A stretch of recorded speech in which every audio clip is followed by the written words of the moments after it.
This channel does not promote any violent, harmful, or illegal activities. All content provided by this channel is meant for an educational purpose only. এই মুহূর্তে আরো একটা বড় খবরে নজর রাখবো। বোমার জবাব কি ব্যালটে পড়লো? তমান্নার মৃত্যুর পর কালীগঞ্জে সমবায় ভোটে হারলো তৃণমূল কংগ্রেস। এই মুহূর্তে আরো একটা বড় খবর, বৈরামপুর পলাশী সমবায় কৃষি উন্নয়ন সমিতির ভোটে জিতলো বাম জোট।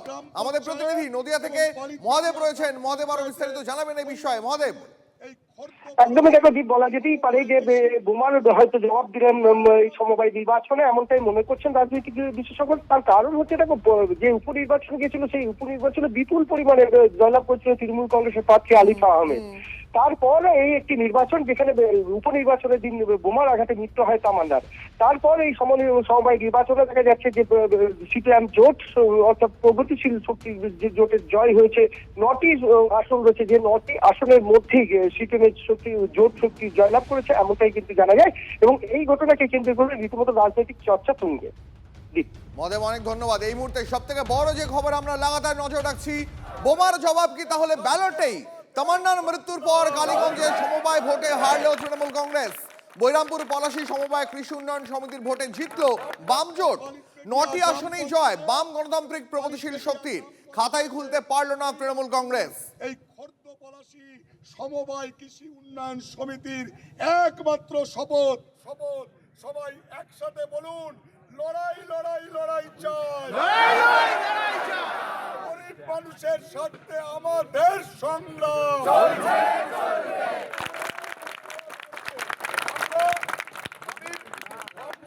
পালিতবেগিয়া গ্রাম পঞ্চায়েত। আর একবার জানিয়ে রাখবো আপনাদের, বোমার জবাব কি তাহলে ব্যালটেই পড়লো? তমান্নার মৃত্যুর পর কালীগঞ্জে সমবায় ভোটে হারলো তৃণমূল কংগ্রেস। উপনির্বাচনে বিপুল জয়ের পর বৈরামপুর পলাশী সমবায় কৃষি উন্নয়ন সমিতির ভোটে এবার জিতলো বাম জোট। 9টি আসনেই জয় পেল বাম গণতান্ত্রিক প্রগতিশীল শক্তি। সেখানে উপনির্বাচনে বিপুল জয়ের পর খাতাই খুলতে পারল না তৃণমূল কংগ্রেস। দক্ষিণ দিনাজপুরের গঙ্গারামপুরে জুয়ার থেকে পুলিশি অভিযান। গঙ্গারামপুরে মহকুমা পুলিশের অভিযানে উদ্ধার নগদ টাকা। বোর্ড মানি হিসাবে উদ্ধার 54,000 টাকা, বাজেয়াপ্ত 8টি 4 চাকার গাড়ি ও 5টি মোটর বাইক। মোট 12 জনকে আটক করেছে পুলিশ। বাজেয়াপ্ত করা হয়েছে জুয়া খেলার সরঞ্জাম। ক্যানিংয়ে এমএলএ কাপ ঘিরে চরম বিশৃঙ্খলা। হুড়োহুড়িতে পদপিষ্ট হয়ে আহত বেশ কয়েকজনের অবস্থা গুরুতর। জখমদের রেফার করা হয়েছে কলকাতায়। ক্যানিংয়ে বিশৃঙ্খলা নিয়ন্ত্রণে লাঠিচার্জ। ক্যানিং থানার কোয়ার্টার থেকে উদ্ধার মহিলা হোমগার্ডের দেহ। থানার সাব ইন্সপেক্টরের বিরুদ্ধে খুনের অভিযোগ দায়ের পরিবারের। শুক্রবারের পর থেকে পরিবারের সঙ্গে কোনো যোগাযোগ হয়নি। ফোনে না পেয়ে শনিবার পুলিশ কোয়ার্টারে আসেন নুরজানের পরিবার। ঘরের মধ্যে থেকে ঝুলন্ত অবস্থায় উদ্ধার হয় ওই হোমগার্ডের দেহ। ক্যানিং থানা সাব ইন্সপেক্টরের নামে লিখিত অভিযোগ দেয়। শুনানির মধ্যেই বাঁকুড়ার রানী বাঁধে বিএলওর অস্বাভাবিক মৃত্যু। স্কুলের মধ্যে বিএলও হারাধন মণ্ডলের ঝুলন্ত দেহ উদ্ধার। আত্মহত্যা করেছেন বিএলও, প্রাথমিক অনুমান পুলিশের।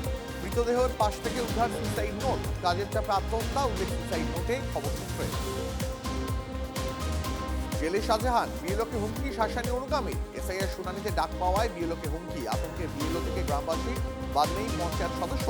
শাহজাহান অনুগামী খাইরুলের দাপটে আতঙ্কিত হিঙ্গলগঞ্জের সাহেবখালী। পড়শিকে মাছ সাজিয়ে অবৈধভাবে বাস করার অভিযোগ পেয়ে কমিশন নোটিশ দিতে হুমকি, দাবি বিএলও।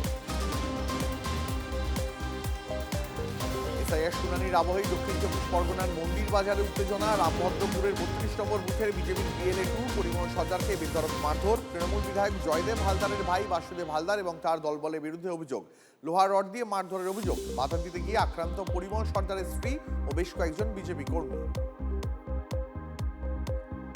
বরানগরে এসআইআর এর শুনানি চলাকালীন বিরোধীদের কাজে অসন্তুষ্ট বিধায়ক সায়ন্তিকা বন্দ্যোপাধ্যায়। বরানগর বিধানসভার 54, 55 ও 56 নম্বর বুথে চলছিল এসআইআর এর শুনানি। ঘুরে দেখেন বনহুগলি হাই স্কুলের বুথগুলি। বিএলওদের কাজ নিয়ে সতর্ক করলেন বিধায়ক।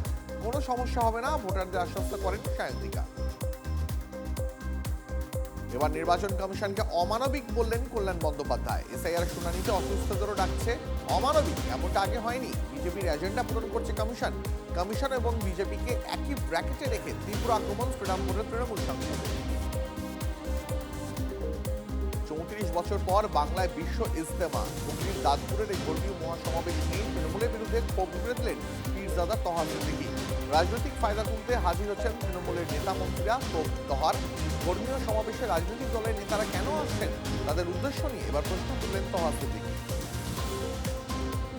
এসআইআরের শুনানির নোটিশ, মুখে কুলুপ বাংলাদেশি কলোনির বাসিন্দাদের। 2002 এর তালিকায় নাম নেই কারো। মেদিনীপুরে হঠাৎ পরিমিতে আচমকাই বাড়ল চিন্তা। কলোনির প্রত্যেকেই বাংলাদেশি, নেই